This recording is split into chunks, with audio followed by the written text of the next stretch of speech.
Chères sœurs et frères du monde francophone, salutations fraternelles à vous tous. Aujourd'hui, je vous prie de vous reporter pour commencer le message au livre de Josué, au chapitre 1 et verset 1. Et nous allons lire cette introduction que Dieu nous donne.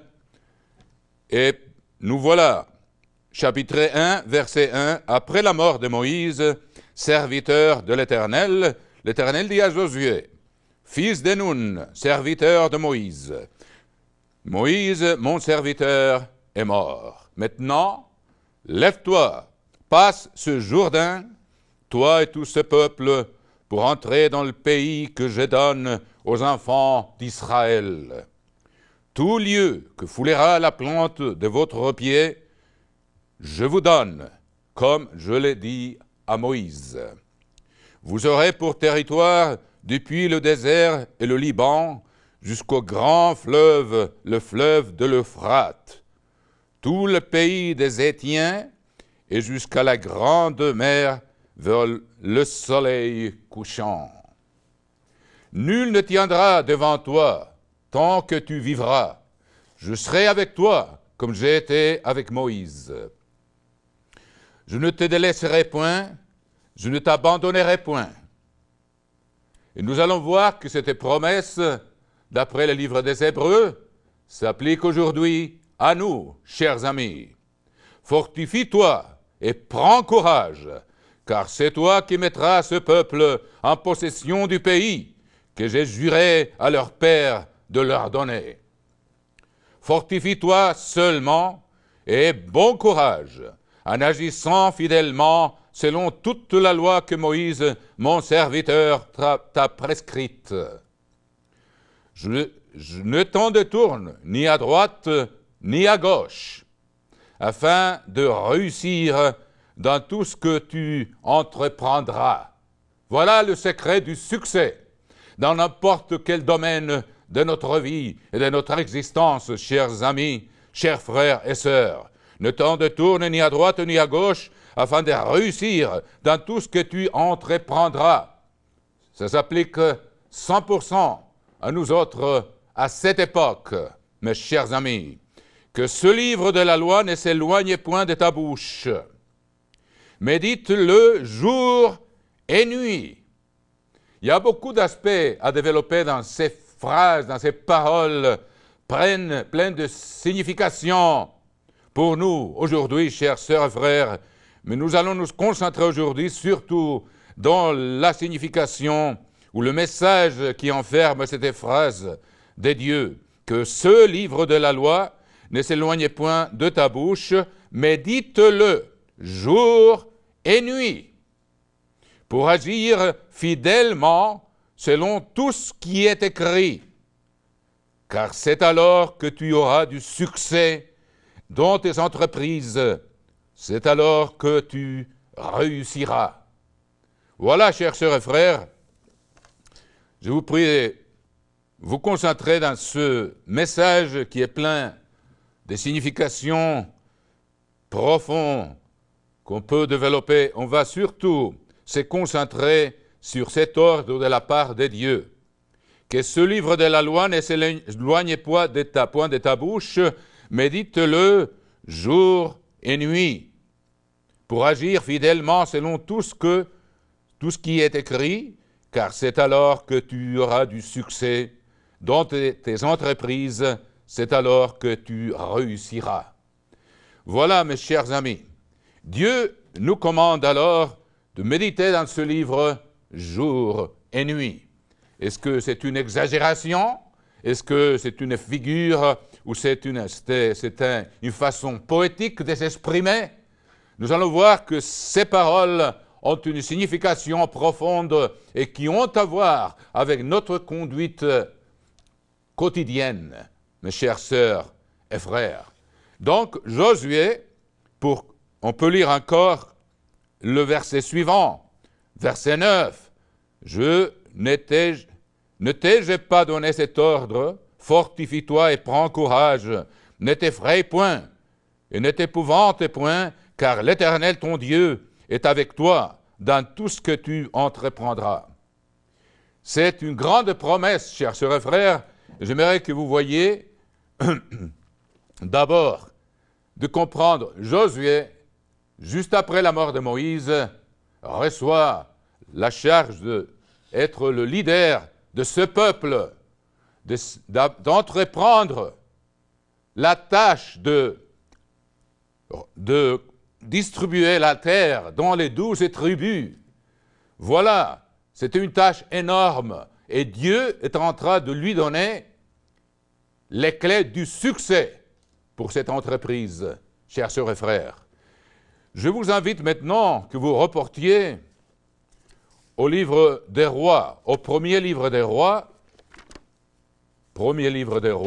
s'il vous plaît, chers sœurs et frères.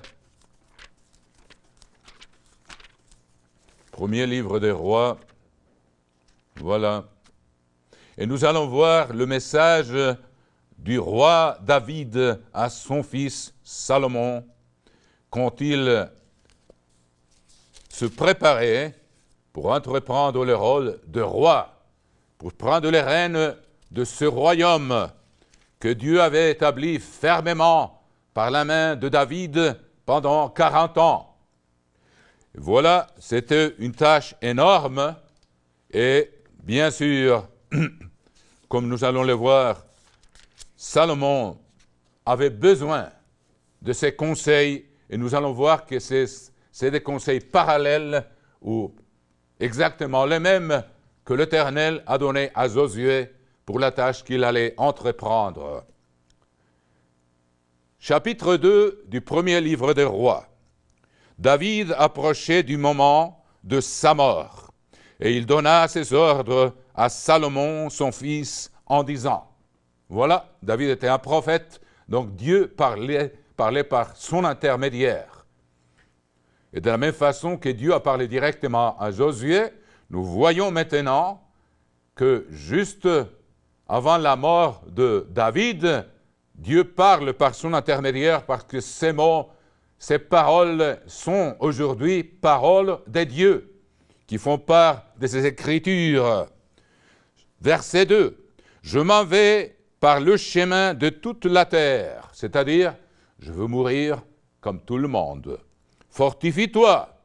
C'est exactement ce que Dieu a dit à Josué. Et sois un homme. Ça veut dire, sois courageux. Nous pouvons comprendre ça. Observe les commandements de l'Éternel. Exactement ce que Dieu a dit à Josué.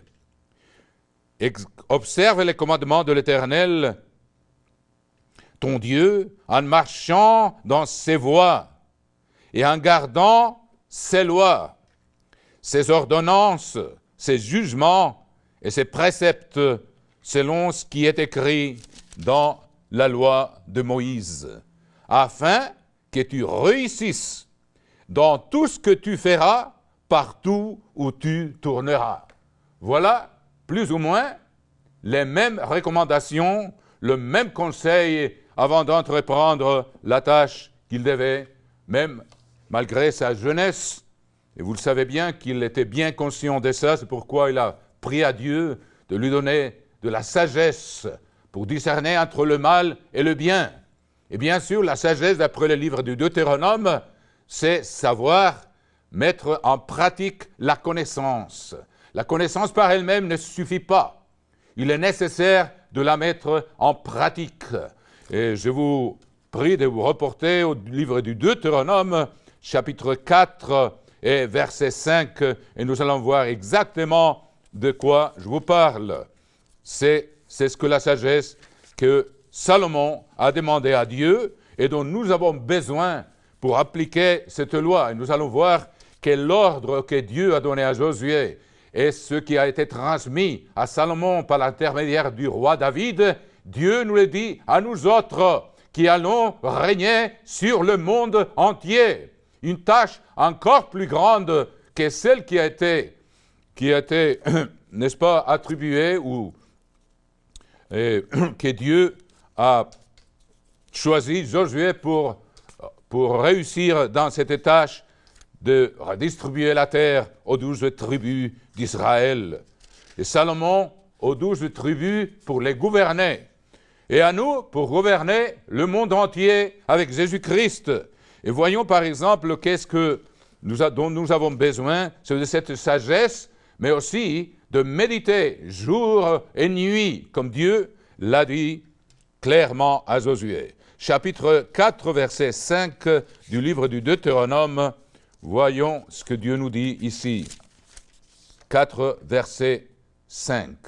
Voici, chapitre 4, verset 5 du Deutéronome. Voici, je vous ai enseigné des lois et des ordonnances comme l'Éternel mon Dieu me l'a commandé, afin que vous les mettiez en pratique. Donc, la connaissance de ces lois et de ces ordonnances n'est pas suffisante. Il faut les savoir, mais il faut les mettre en pratique. Nous allons voir comment faire ça de nos jours, d'après ces instructions que nous voyons ici, afin que vous les mettiez en pratique dans les pays dont vous allez prendre possession. Vous les observerez, n'est-ce pas? Les observer, être attentifs, et vous les mettrez en pratique, car ce sera là votre sagesse et votre intelligence aux yeux des peuples qui entendront parler de toutes ces lois et qui diront « Cette grande nation est un peuple absolument sage et intelligent. » Donc, pourquoi? Parce qu'il devait d'abord les mettre en pratique pour que les peuples environnants, pour qu'ils voient les résultats de mettre en pratique ces lois tellement sages qui venaient directement de Dieu. Alors, voyons maintenant ce que Dieu nous dit à nous autres directement, quoique tout ce que nous avons lu aujourd'hui, ça s'applique à nous aussi, mais voyons-les dans le psaume numéro 1, s'il vous plaît. Ça, c'est le message pour ceux qui vont gouverner le monde au retour de Jésus-Christ. Pour vous et pour moi, mes chères sœurs et frères, que nous devons prendre très sérieusement, parce que voici la promesse, comme Salomon avait une tâche à faire, l'Éternel nous dit ici dans le chapitre 2 du livre de l'Apocalypse, que nous allons revenir tout de suite au psaume numéro 1, mais c'est ce que je voulais montrer, les parallèles. Josué avait une tâche à accomplir, exactement, Salomon aussi, et je veux que vous reportiez au chapitre 2 du livre de l'Apocalypse. Il dit, chapitre 2 du livre de l'Apocalypse, verset 26. Chapitre 2, verset 26. À celui qui vaincra, je lui garde et qui gardera jusqu'à la fin mes œuvres, je donnerai autorité sur les nations. Voilà notre tâche, d'être fidèles jusqu'à la fin, de vaincre et de mettre en pratique les instructions de Dieu. Et nous allons voir que ça, dans notre message d'aujourd'hui, a un rapport avec la parabole des 10 vierges, les vierges folles et les vierges sages.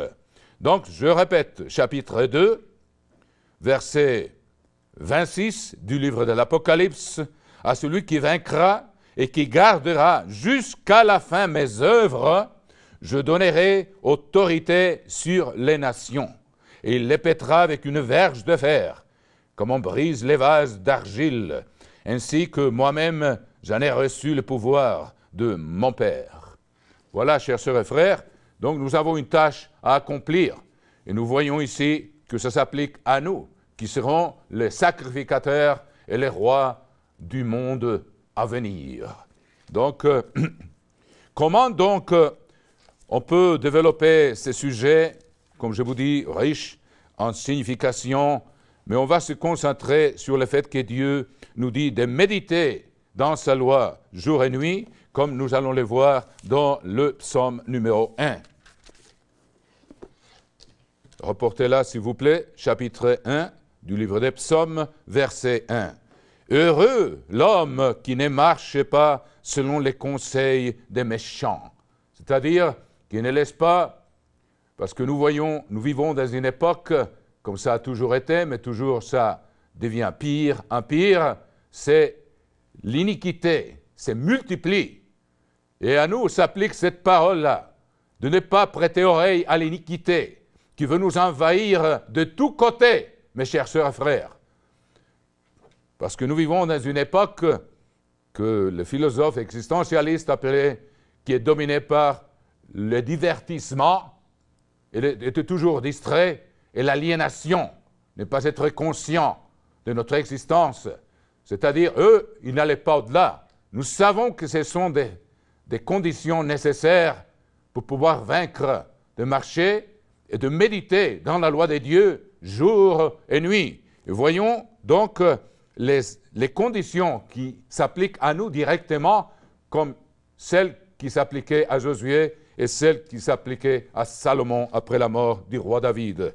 Heureux l'homme qui ne marchait pas dans le conseil des méchants, qui est capable d'être sans contamination de ce monde, un vainqueur, comme nous l'avons lu dans le livre de l'Apocalypse, qui ne s'arrête pas sur la voie des pécheurs, mais qui s'éloigne d'elle et qui continue dans la voie étroite et qui ne s'assied pas en compagnie des moqueurs, qui ne garde pas compagnie avec ce monde pour partager, pour avoir passé trop de temps dans une ambiance qui ne nous fera aucun bien, mais qui trouve son plaisir dans la loi de l'Éternel. David lui-même disait que c'était comme le miel qui sortait, n'est-ce pas, de la ruche, et qui la médite jour et nuit.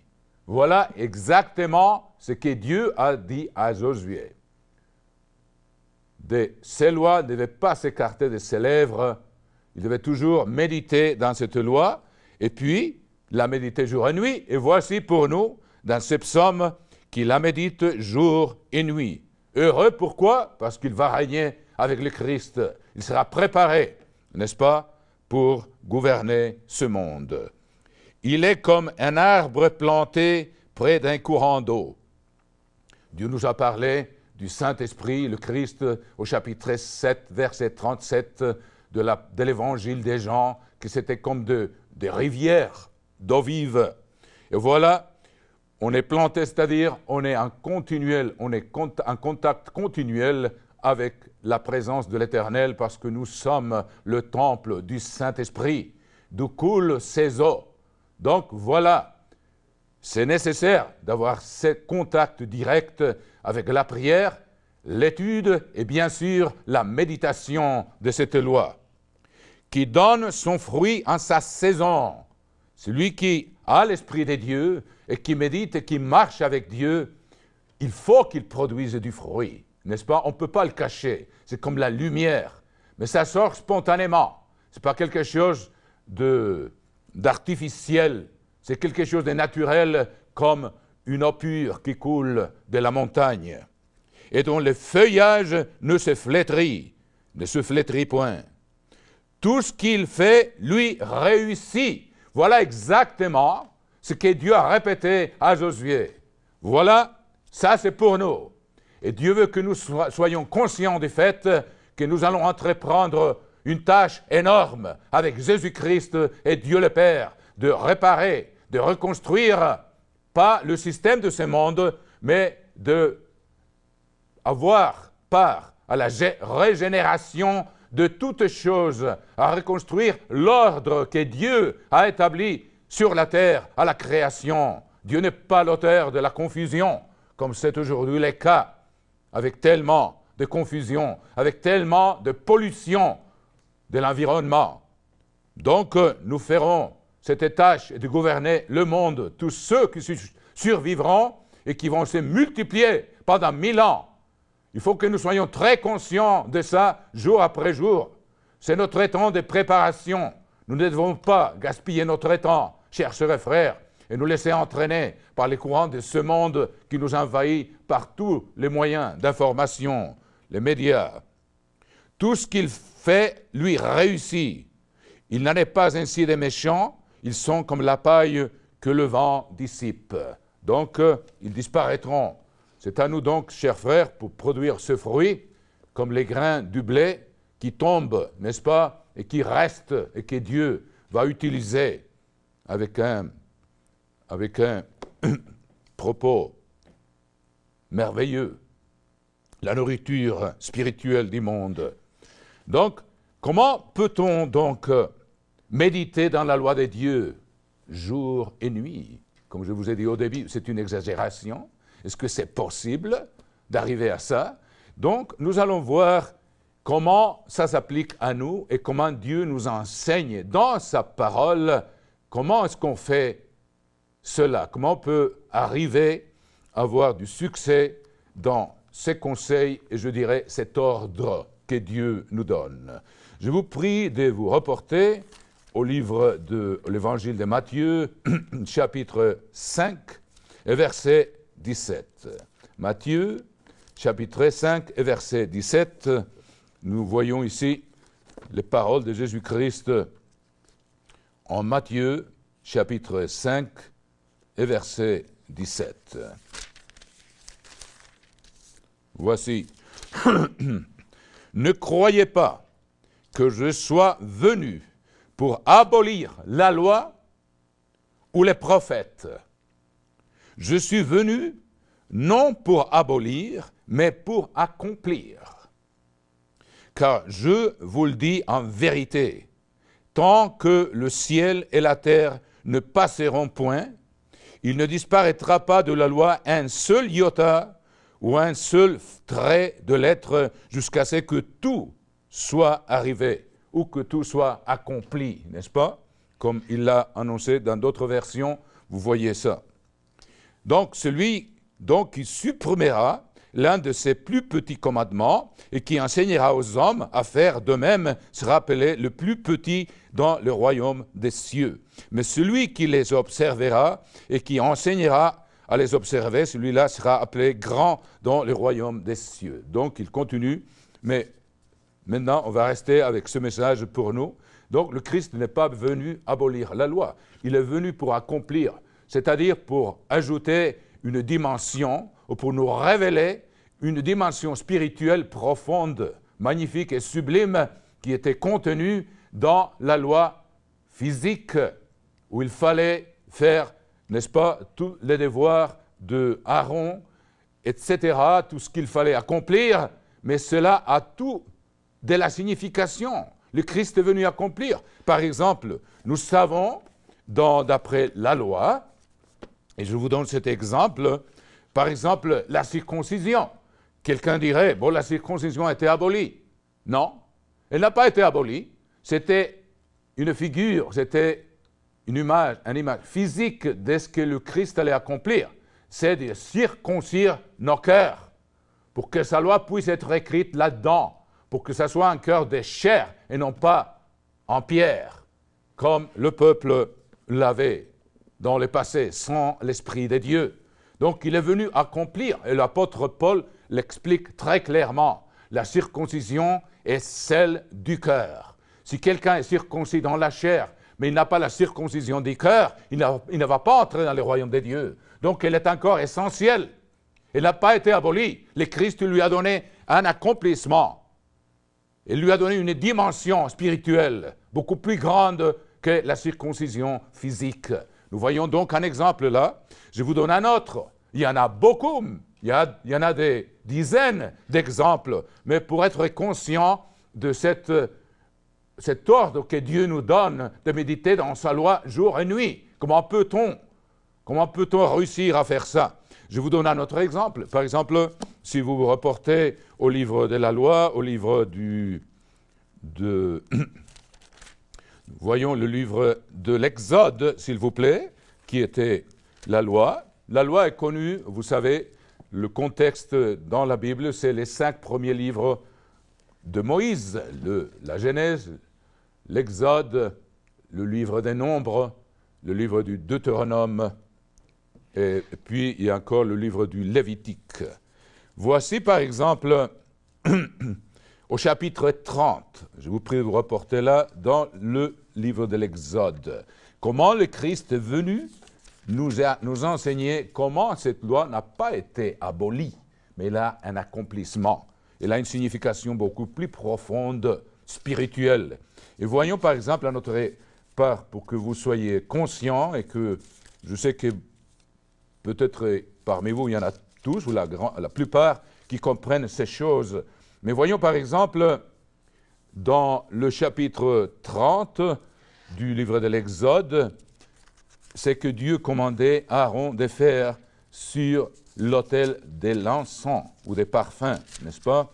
Au chapitre 30, verset 1, il dit « Tu feras un autel pour brûler de parfums, tu le feras de bois d'acacia, sa longueur sera d'une coudée. » Donc il donne la mesure. Dieu était très exact. Puis, il y a un modèle que Moïse a vu quand il était sur la montagne, c'est qu'il y a un autel de l'encens devant la présence de Dieu dans le 3e ciel. Et nous allons voir. Et Dieu a commandé à Moïse, fais tout d'après le modèle que tu as vu sur la montagne. Donc c'était une figure physique des choses spirituelles. Le Christ est venu nous révéler cette dimension spirituelle. Nous voyons par exemple ici quelles étaient les instructions pour qu'il brûle cet encens. Et il n'y en avait que le sacrificateur qui pouvait les brûler. Si vous vous rappelez, dans la Bible, nous avons l'exemple du roi Uzias qui a voulu offrir des parfums sur l'autel de Dieu. Quand il était un roi, il n'était pas un sacrificateur. Il est devenu lépreux. La lèpre l'a frappé soudainement. Quand cela lui a monté à la tête, la prospérité que Dieu lui avait accordée, la prospérité physique, il a voulu accomplir des fonctions que Dieu ne lui avait pas données comme roi. Mais nous, même aujourd'hui, en étant été engendrés par Dieu le Père, nous avons déjà la sémence d'être des sacrificateurs et aussi des rois pour le monde de demain, pour le monde à venir.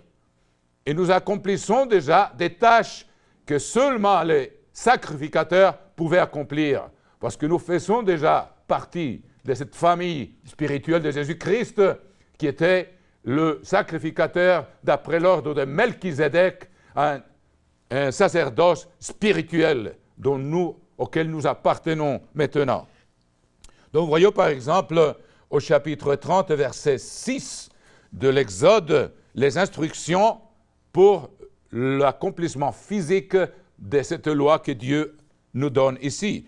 Il dit à Moïse, tu placeras l'autel en face du voile qui est devant l'arche du témoignage, qui représentait le trône de Dieu, en face du propitiatoire qui est sur le témoignage, c'est-à-dire en face du trône de Dieu. C'était l'arche et le propitiatoire.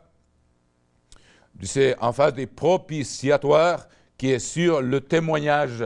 Le témoignage était les tables de la loi, les 2 commandements, n'est-ce pas? Les 10 commandements, excusez-moi, où je me rencontrerai avec toi, dans cette intimité du Saint des Saints.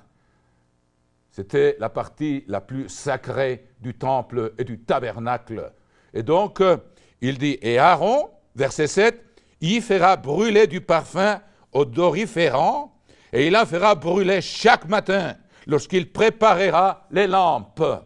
Gardez ça dans vos esprits, s'il vous plaît. Il en fera brûler aussi entre les 2 soirs, lorsqu'il arrangera les lampes. C'est ainsi que l'on brûlera à perpétuité du parfum devant l'Éternel parmi vos descendants. Mais c'était Aaron qui devait le faire. Quand le Christ est venu, donc, il va donner une nouvelle dimension à cette fonction, et nous voyons qu'il y a un autel de l'encens devant la présence du trône de Dieu.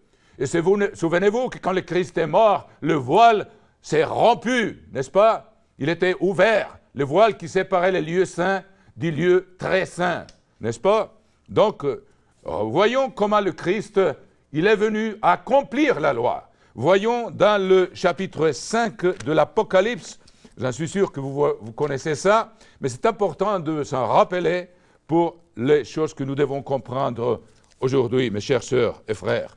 Voyons par exemple chapitre 5 de l'Apocalypse, et nous voyons qu'il y a un accomplissement que le Christ n'est pas venu abolir sa loi et que ses fonctions sont encore un statut perpétuel. Chapitre 5, verset 6 du livre de l'Apocalypse. Chapitre 5, verset 6. Et je vis, dit Jean, qui était là en esprit, dans la présence des dieux, dans la cour royale du gouvernement de l'univers, je vis au milieu du trône et des 4 êtres vivants et au milieu des vieillards un agneau qui était comme immolé. Il avait 7 cornes et 7 yeux, qui sont les 7 esprits des dieux envoyés par toute la terre. Il vint et il prit le livre de la main droite de celui qui était assis sur le trône. Et voyons verset 8 maintenant. Nous sommes donc en présence des dieux au 3e ciel. Quand il eut pris le livre, les 4 êtres vivants et les 24 vieillards se prosternèrent devant l'agneau, tenant chacun une harpe et des coupes d'or remplies de parfums, qui sont les prières des saints. Qui sont les saints? Ceux qui gardent les commandements des dieux et ont la foi de Jésus, d'après Apocalypse 14, verset 12. Donc, voici l'accomplissement que le Christ est venu nous donner, nous apporter. Ils avaient une harpe et des coupes d'or remplies de parfums qui sont les prières des saints. Donc, l'encens et les parfums qu'Aaron offrait dans le tabernacle physique, maintenant, c'est à nous de l'offrir jour et nuit, chaque matin et chaque soir, devant le trône des dieux, où nous avons accès par l'Esprit qui nous a donné. Et parce que nous sommes nous-mêmes le temple des dieux, donc nous pouvons offrir ces parfums en sa présence, dont le Christ n'est pas venu abolir la loi. Et puis, c'est confirmé au chapitre 8, si vous voulez vous rapporter là avec moi, de ce même livre, chapitre 8, et nous voyons au verset 3. Apocalypse 8, verset 3. Et un autre ange vint, et il s'éteint sur l'autel, ayant un encensoir d'or. On lui donna beaucoup de parfums, afin qu'il les offrît avec les prières de tous les saints. Sont chaque matin et chaque soir, quand les saints des dieux, les disciples, les vrais disciples de Jésus-Christ qui gardent les 10 commandements et ont la foi de Jésus, n'importe où ils se trouvent dans le monde, ils sont en train d'accomplir cette tâche-là que le Christ n'est pas venu abolir et qui nous prouve que la loi n'a pas été abolie, mais que le Christ est venu lui donner une nouvelle dimension merveilleuse. Et il dit, les prières, et je répète verset 3, et un autre ange vint, et il s'éteint sur l'autel, ayant un encensoir d'or. On lui donna beaucoup de parfums, afin qu'il les offrît avec les prières de tous les saints, sur l'autel d'or qui est devant le trône. Ça, c'est l'autel que Moïse a vu quand il était dans la montagne, quand il était sur la montagne avec Dieu, quand il lui a donné la loi et les 10 commandements. C'est magnifique de voir le parallèle. Donc, il est venu, et il a fait un autel physique pour offrir de l'encens physique qu'Aaron devait offrir chaque matin et chaque soir. Est-ce que vous ne voyez pas que Dieu s'attend à que nous venions en sa présence chaque matin et que nous brûlions de l'encens qui sont nos prières devant sa présence qui monte au ciel? Souvenez-vous que l'apôtre Paul l'a dit très clairement dans le livre des Hébreux. Donc, vous voyez, le Christ n'est pas venu abolir la loi. Alors, comment ça s'applique aujourd'hui pour nous? Mais voyons d'abord, je voulais vous montrer, oui, dans le livre des Hébreux, l'épître aux Hébreux, au chapitre 10, voyons, on peut prouver ces concepts avec beaucoup d'écriture, mais je me limite à quelques-unes pour pouvoir finir le message d'aujourd'hui. Au chapitre 10 du livre des Hébreux, je vous prie de vous reporter au chapitre 10, verset 19. Chapitre 10, verset 19. Voyons la parole de Dieu, il nous dit, « Ainsi donc, frères, l'apôtre Paul qui écrit aux Hébreux, « Puisque nous avons, au moyen du sang de Jésus, une libre entrée dans le sanctuaire, où seulement les sacrificateurs pouvaient entrer. C'est grâce à l'accomplissement que le Christ est venu donner à la loi, que nous avons accès au véritable sanctuaire dans les ciels, dans les troisième ciels. Par la route nouvelle et vivante qu'il a inaugurée pour nous au travers du voile qui s'est rompu, n'est-ce pas? Donc, nous pouvons avoir accès direct à notre Père à n'importe quel moment. Un privilège dont nous devons rendre compte à Dieu. Si le Christ est mort pour nous ouvrir la route directe au Père, nous, on doit rendre compte si on a vraiment utilisé ce privilège ou on l'a négligé. Parce que la loi disait qu'il fallait présenter des parfums chaque matin et chaque soir devant Dieu. Ça s'applique encore aujourd'hui, spirituellement. Par la route nouvelle et vivante qu'il a inaugurée pour nous au travers du voile, c'est-à-dire de sa chair. Et puisque nous avons un souverain sacrificateur établi sur la maison des dieux, approchons-nous avec un cœur sincère dans la plénitude de la foi.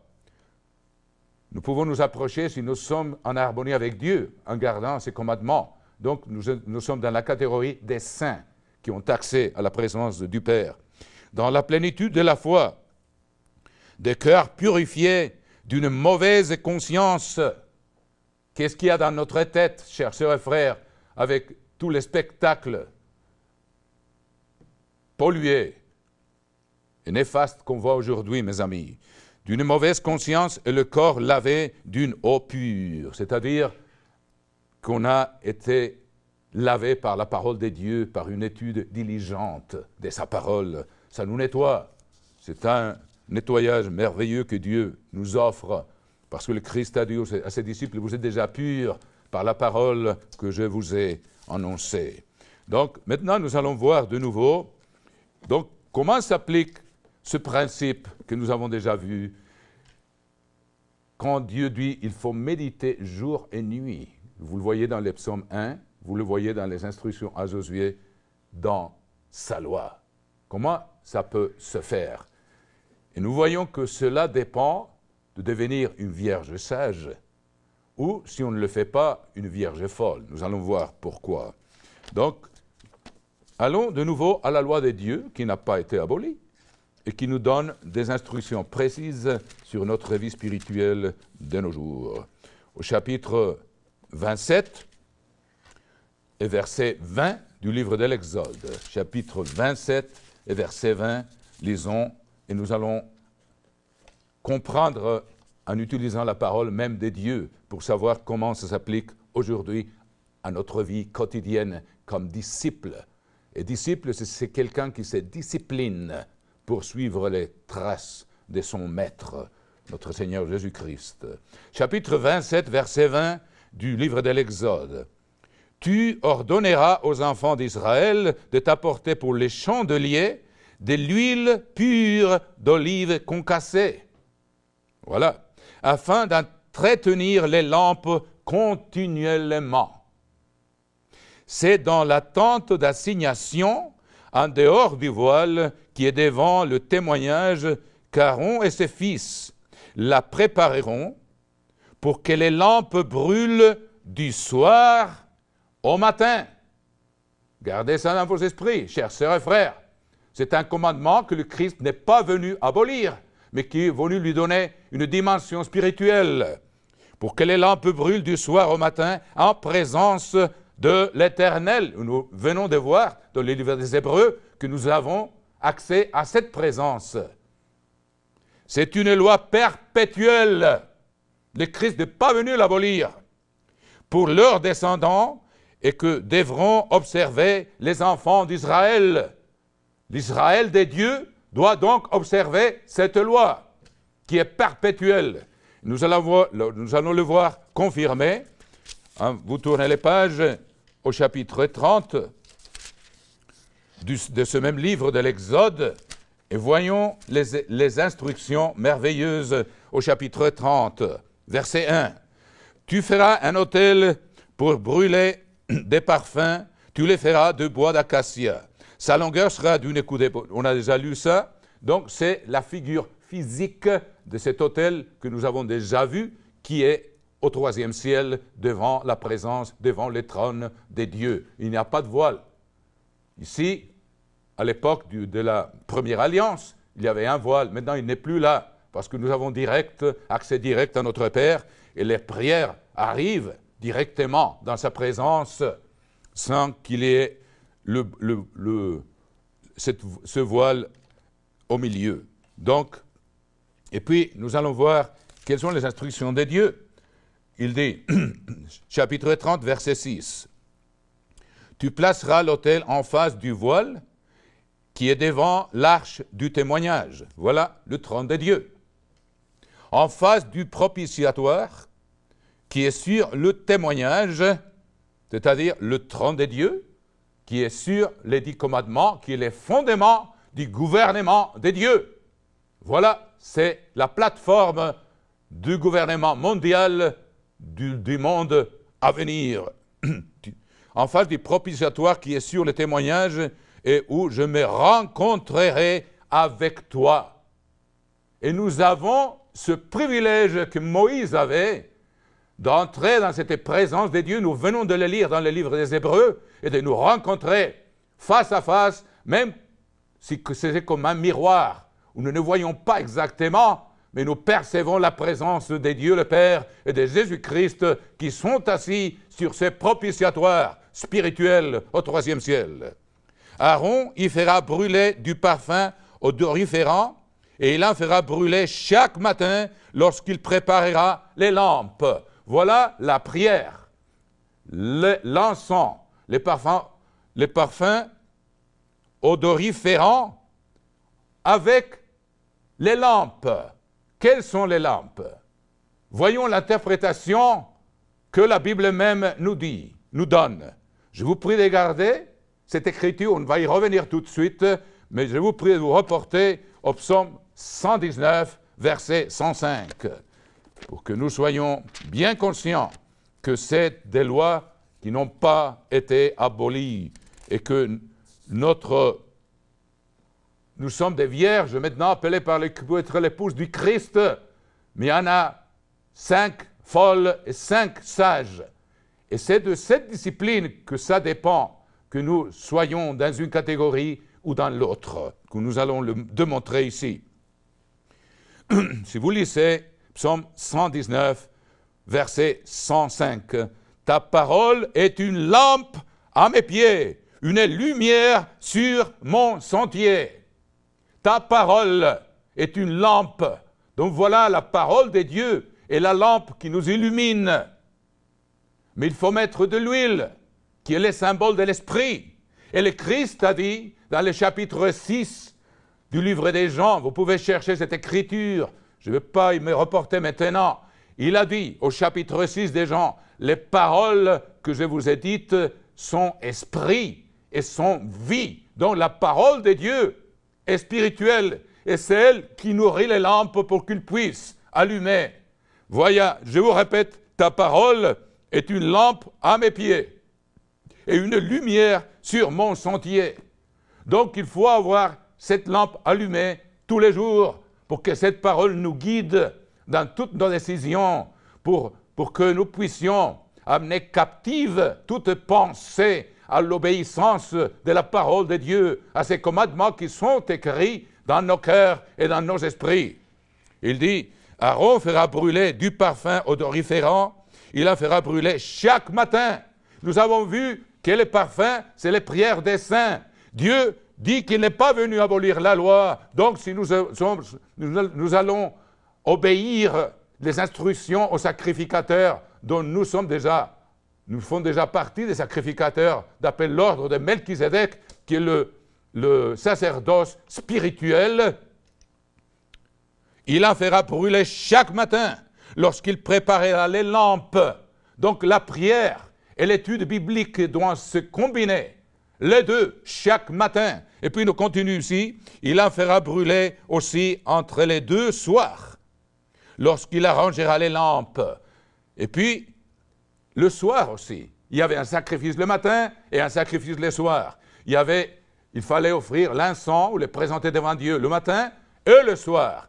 Et puis, la parole de Dieu, qui est la lampe, doit être présente aussi dans ces rituels que nous allons voir, qui est un statut pour toujours, que nous devons accomplir aujourd'hui. Le feu spirituel que le Christ est venu apporter dans ce monde, il faut que nous gardions ce feu allumé, jour après jour. Les applications sont multiples, mais c'est à nous donc de l'appliquer. Et aujourd'hui, dans le monde où nous vivrons, il y a une conspiration continuelle pour nous maintenir distraits, éloignés des devoirs que nous devons avoir dans la présence de Dieu, où nous devrions nous réjouir, parce que c'est une jouissance spirituelle qu'il faut quand même travailler en cherchant Dieu de tout le cœur, de toute son âme, de tout son esprit, de toutes ses forces. Donc, quand on entre en contact avec Dieu, mes amis, quand on entre en sa présence, c'est quelque chose de merveilleux.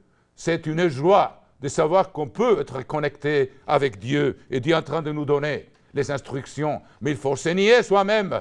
Il faut faire mourir le désir d'aller voir ce qu'il ne faut pas voir, comme la pornographie, comme la violence, comme la sorcellerie qui règne dans les médias d'aujourd'hui, mes chères sœurs et frères. Et puis il continue, c'est ainsi que l'on brûlera perpétuité du parfum devant l'Éternel parmi vos descendants. Donc c'est à nous de continuer cette fonction. La fonction spirituelle a cessé depuis que le temple a été détruit, mais c'est à nous de garder ces rituels perpétuels en l'obéissant jour après jour, chaque matin et chaque soir. Donc, nous voyons confirmer, s'il vous plaît, vous voulez vous reporter au chapitre 24 du livre du Lévitique, et nous voyons encore répéter cette instruction. Je vous prie de vous reporter au chapitre 24 du livre du Lévitique, chers sœurs et frères, et puis nous allons voir les instructions de Dieu, comment elles se répètent. Il dit, l'Éternel parla à Moïse, chapitre 24 du livre du Lévitique, et dit, ordonne aux enfants d'Israël de t'apporter pour les chandeliers de l'huile pure d'olive concassée. Cette huile pure représente l'esprit des dieux. Vous le savez, quand Samuel a versé l'huile sur la tête du roi David, l'esprit de Dieu est venu sur lui tout de suite. Cet esprit représente donc l'esprit de Dieu. Cette huile représente l'esprit de Dieu. Donc, je répète, l'Éternel parle à Moïse et dit, ordonne aux enfants d'Israël de t'apporter pour le chandelier de l'huile pure d'olive concassée, afin d'entretenir les lampes continuellement. Quelle est la lampe? La parole de Dieu. Donc, vous voyez ici une explication. Comment peut-on méditer jour et nuit? Parce qu'il faut garder cette lampe allumée. Et nous allons le démontrer encore plus puissamment en démontrant que le Christ a ordonné à tous ses disciples de garder ces lampes, de les garder allumées, de les faire brûler continuellement. C'est en dehors du voile qui est devant le témoignage, qui n'existait plus maintenant parce que le Christ, par sa chair, par son sacrifice, le voile a été rompu pour que nous puissions entrer devant sa présence directement. Dans la tente d'assignation, qu'Aaron la préparera, pour que les lampes brûlent continuellement du soir au matin. Du soir au matin, c'est toute la nuit. Donc vous commencez à comprendre maintenant comment doit-on méditer dans la parole de Dieu jour et nuit. Parce que sa parole est la lampe qui allume notre sentier. J'espère que c'est clair dans votre tête, chers sœurs et frères. Le Christ n'est pas venu abolir la loi, il est venu la magnifier. Et puis il dit, qui brûle continuellement du soir au matin en présence de l'Éternel. En présence de l'Éternel.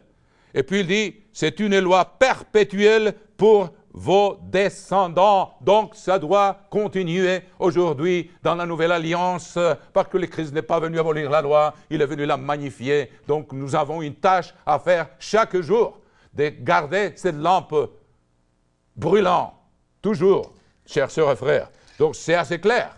Alors, voyons, pour confirmer, pour qu'il y ait une certitude absolue dans vos esprits, que c'est une tâche, c'est un devoir, c'est une fonction que nous devons accomplir chaque jour si nous voulons entrer dans les royaumes des dieux. Nous ne devons jamais laisser ce feu s'éteindre. Il faut garder cette lampe allumée. Je vous prie de vous reporter au livre de Luc, l'évangile de Luc, chapitre 12 et verset 35. Et nous allons voir confirmer ce que je suis en train de vous dire de la bouche du Christ lui-même, qui a été préservé pour nous grâce au pouvoir de Dieu. Chapitre 15 du livre de Luc et verset, chapitre 12, excusez-moi, du livre de Luc, chapitre 12 et verset 35.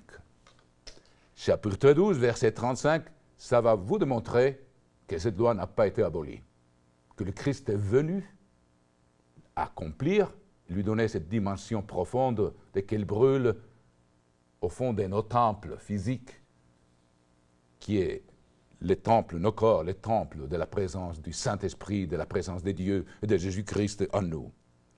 Luc 12, 35. Que vos reins soient sains et vos lampes allumées. C'est clair? Que vos reins soient sains. L'apôtre Pierre nous parle de saints. Et il faut garder sains les reins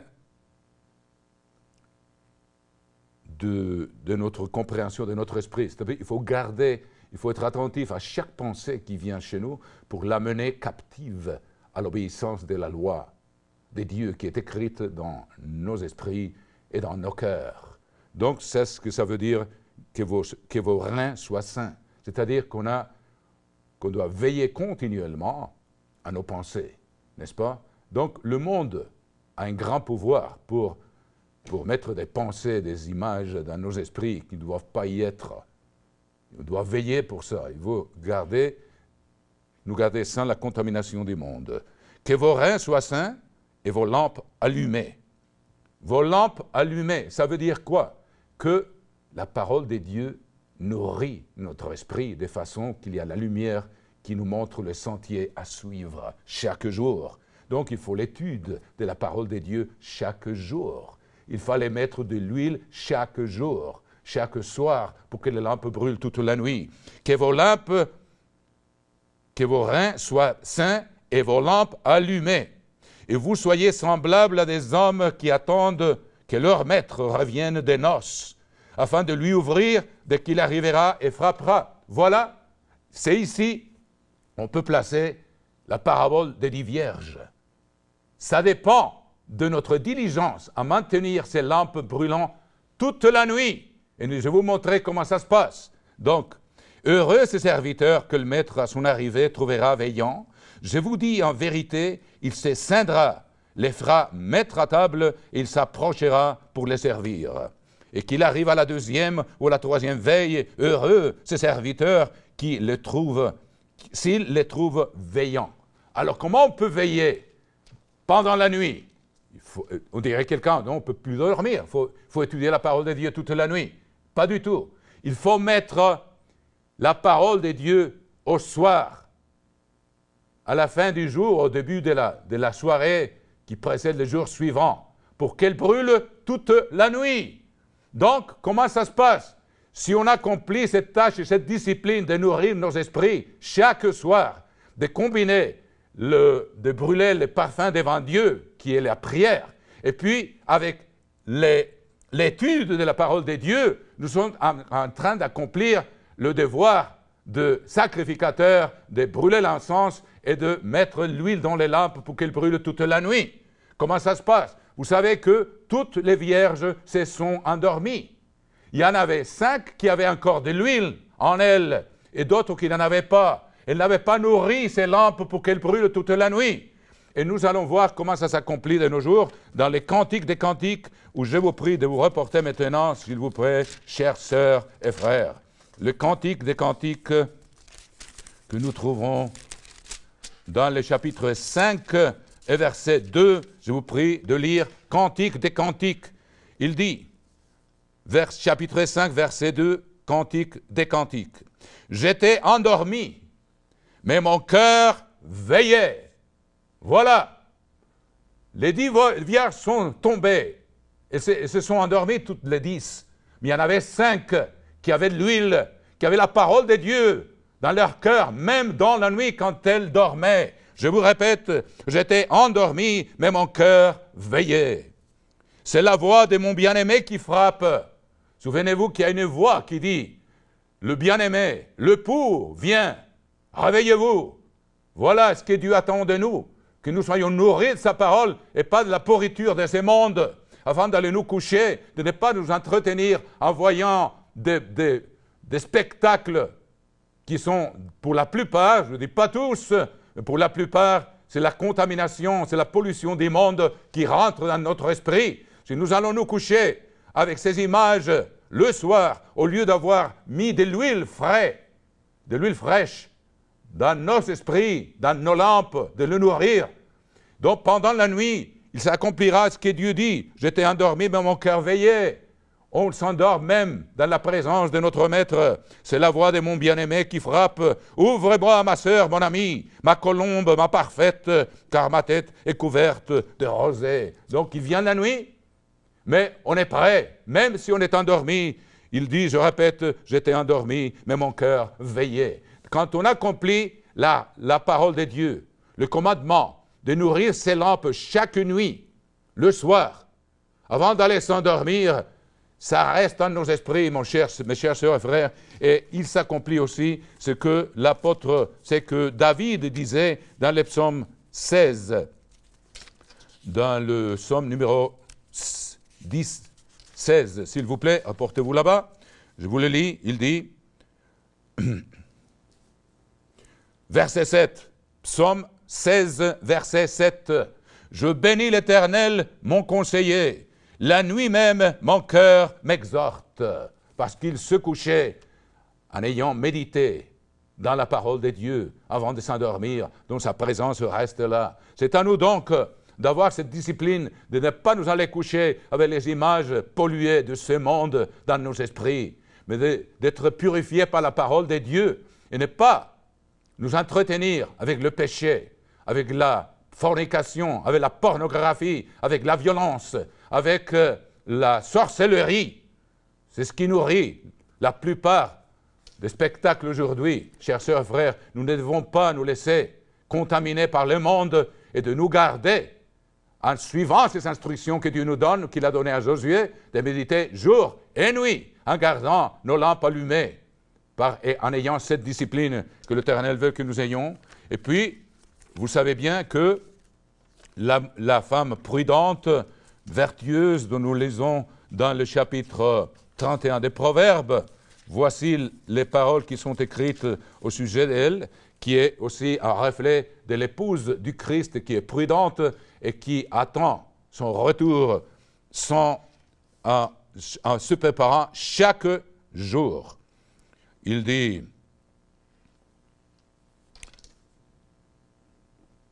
dans le chapitre 31 des Proverbes, c'est écrit, verset 18, « Elle sent qu'elle gagne, elle sent que ce qu'elle gagne est bon. Sa lampe ne s'éteint point pendant la nuit. » Chers sœurs et frères, essayez de vous expliquer ces choses-là.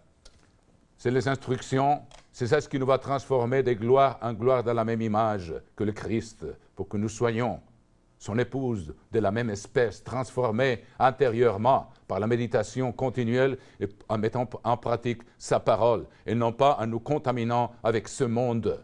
C'est pourquoi l'iniquité augmente et l'amour de beaucoup se refroidit, parce qu'ils passent trop de temps, ils ne pensent pas assez de temps dans la présence de Dieu et en accomplissant ces rituels qui sont perpétuels pour nous, les enfants d'Israël, de Dieu. Que l'Éternel vous bénisse, chers sœurs et frères, ça sera jusqu'à la prochaine fois.